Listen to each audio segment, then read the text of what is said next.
Today we're going to be talking about making this dish that I really love. I learned how to make it working at this four-star Italian restaurant a little over 10 years ago. It's a great dish. It's mussels with a sweet vermouth, little pancetta or bacon is what we're going to use today. The ingredients are I've got blue mussels here today. That's what we're going to be using. Basil, I like to use fresh basil. It's very aromatic. You're going to be able to taste it throughout the flavors. Half stick of butter. It's already soft. I've let it sit out for a while. Half lemon. Whole bowl of garlic. I like garlic in my dishes, so I'm definitely going to use that as much as I can. And you want to make sure this garlic is hard. It's tough, so it doesn't, because it does get rotten. So you want to make sure of that. The tomatoes, when you go into the grocery store, you're checking out these tomatoes. Sometimes they're going to have bruises and cuts and stuff like that.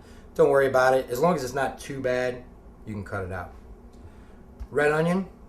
You can really use any kind of onion, but it's a beautiful color to stick in with the dish because it's a very colorful dish. Bacon. Now, one thing that I had stated is usually we would use a pancetta for something like this, which is an Italian like ham. But we're going to use this today. It's just a thick cut bacon. Remainder of the items, we got some sweet vermouth we're going to deglaze down with, salt, pepper, and just a little bit of olive oil.